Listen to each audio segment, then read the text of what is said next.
A situação é grave, sobre ela a gente conversa agora com um convidado, o professor de Relações Internacionais, Vladimir Feijó, que está aqui com a gente para comentar como fica o país com a inflamação desses protestos. Professor, bom dia, obrigada por nos atender, seja bem-vindo. Bom dia. Bom dia, Adriana. É uma satisfação grande conversar com você e os ouvintes da Jovem Pan. Satisfação nossa, professor. Obrigada. Pena o assunto, né?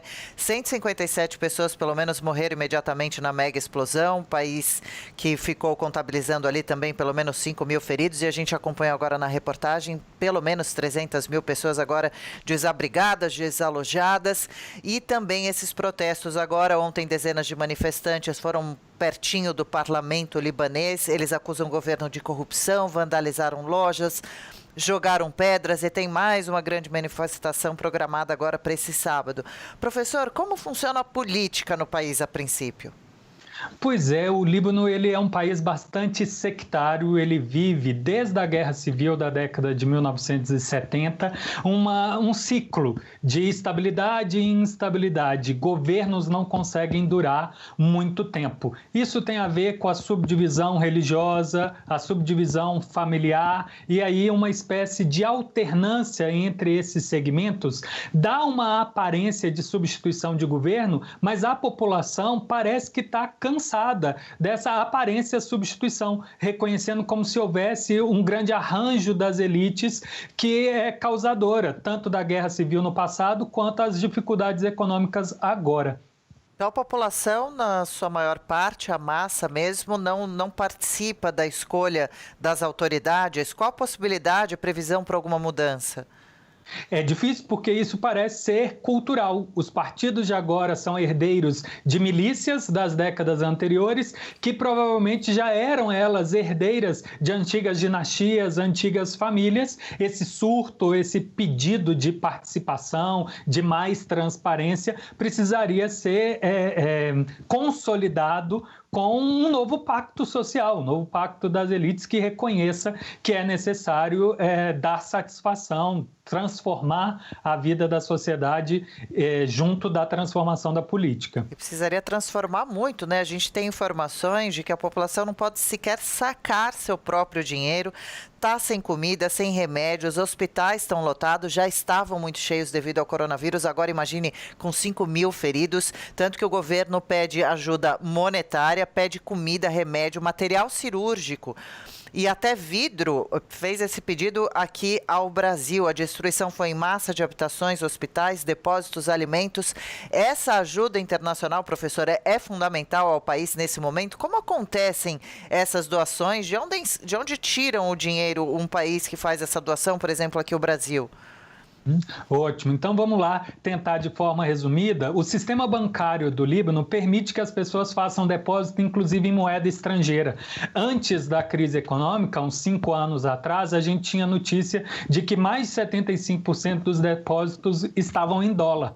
Mas de lá para cá parece que o Banco Central, as autoridades perderam o registro de dezenas de bilhões de dólar. E para impedir o contínuo decréscimo da desvalorização da moeda, que já perdeu 80% de valor desde outubro, bloqueios, ou limitações de saque estão acontecendo. E isso dificulta o dia a dia das pessoas que precisam de capital corrente. Essa desvalorização da moeda, ela tentou ser contida com ajuda internacional, com empréstimo do FMI, mas que impôs como condicionante a abertura da caixa preta do Banco Central, uma limpeza, por assim dizer, nas contas para descobrir por onde pode ter vazado, por onde pode ter evaído essas divisas internacionais. O apoio para a estabilização da moeda é Nesse caso específico agora, que é a ajuda humanitária, seja por dinheiro, seja por insumos, o mecanismo clássico, mais eficiente de chegar até as pessoas é utilizando da sociedade civil e de organismos internacionais. O clássico, a Cruz Vermelha ou outros tantos seriam ferramentas mais seguras de garantir que esse dinheiro também não vai entrar no esquema de corrupção ou bater dentro do país, entrar na conta de alguém e esvaecer aí por conta sigilosa, ou por um esquema de evasão de divisas. Tem também essa total preocupação, E a gente gente viu na reportagem, então, ainda sobre o assunto de ajuda internacional, a presença do presidente da França lá em Beirute, no Líbano, e o presidente aqui do Brasil, Jair Bolsonaro, decidiu enviar um cargueiro militar carregado de suprimentos. A estimativa inicial do governo do Líbano é de que a tragédia tenha causado danos de 3 a 5 bilhões de dólares. O país que já não vinha, não, professor, numa boa situação, nem econômica, nem política. Como fica agora o tempo que deve levar o Líbano para se reconstruir, para se reerguer?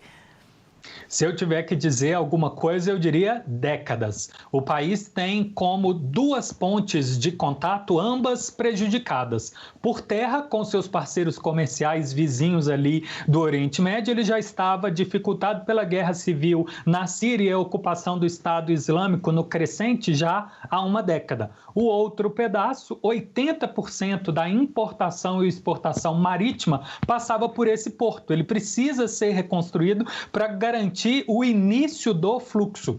Acontece que o Líbano já tem outras tantas dificuldades econômicas. Boa parte do país está com infraestrutura decadente, tendo acesso à energia elétrica racionado, poucas horas por dia, dificuldade de conseguir comprar os alimentos. O país depende mais de 90% de alimento interno, sem divisas internacionais.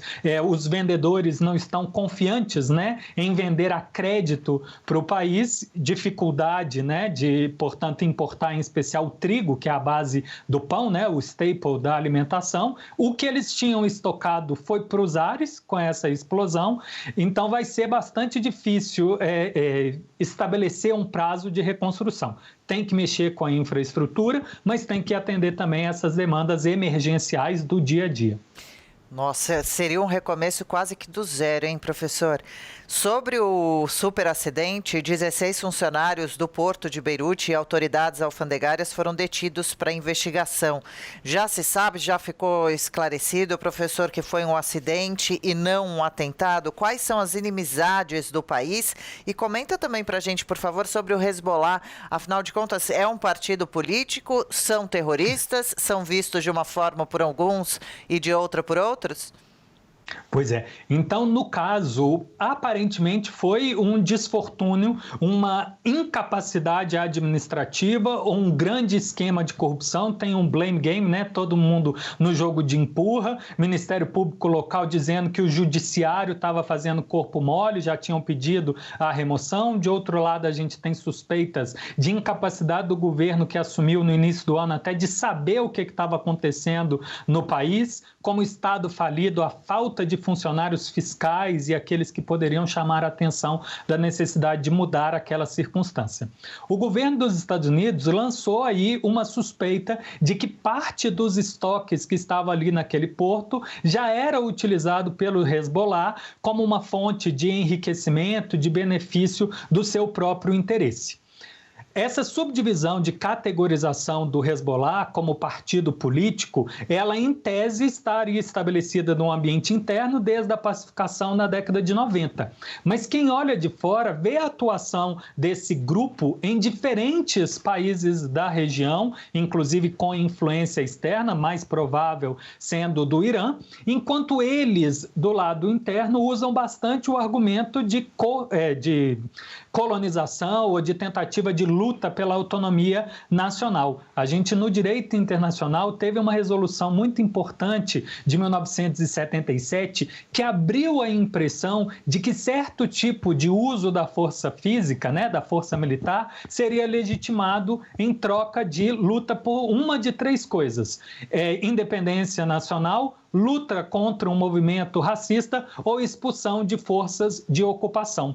No caso do Hezbollah, e o que a gente viu de manifestação esses dias aí, a presença da França e toda a influência no início do século XX põe essa imposição, essa visão de que eles poderiam estar sendo colonizados ou ocidentalizados. A disputa com Israel e a criação desse novo Estado e segmentos internos dentro daquele país de sugerir, né, uma grande Israel, levanta argumento daqueles que querem fazer resistência a essa ameaça externa. Mas aos olhos medianos do mundo ocidental, o Hezbollah tem sido categorizado como um movimento terrorista, porque ele provoca intimidação, inclusive interna dentro do Líbano, de segmentos que não sejam daquela visão específica islâmica. Certo, complicado, hein? E com relação à religião ou às religiões, quais são as principais por lá, ou a predominante? Ela realmente causa grandes brigas internas e também internacionais? Há quem diga, ontem uma entrevistada de descendência libanesa conversava com a gente aqui e dizia que, na opinião dela, essa história de briga religiosa é, na verdade, um pano de fundo, uma desculpa para brigas diretamente políticas mesmo. Exato. É bem possível que a gente tenha aí dinastias que busquem usar de fundamentos e argumentos para obter apoio, agora na hora do voto e antes mesmo de legitimar o seu poder. Mas a gente pode falar, sim, de uma subdivisão em especial de 4 grupos: cristãos, por volta de 40%, islâmicos, e aí tem subdivisão sunitas e xiitas, mais os druznas. Mas ali dentro, essa definição, né, de como que é o atrito, passa também, como eu já comentei, por questão dinástica, por subdivisões, vamos dizer, tribal ou regional, que mistura com religião também. Tá bom. E, professor, esses protestos, como que a gente acompanhou, então, que aconteceram ontem, próximos ao parlamento libanês, essa intenção de provocar uma grande manifestação também agora neste sábado, pode vir a ajudar, imagine, depredar as poucas lojas que sobram, jogar pedras contra a polícia, que parece que respondeu com bastante vigor na repreensão aos protestos. Eles podem ser úteis, não tem como impedir que eles aconteçam, eles devem acontecer, quem sabe, para já que está quase tudo praticamente perdido, vem aí, quem sabe, uma mudança nas autoridades, no governo?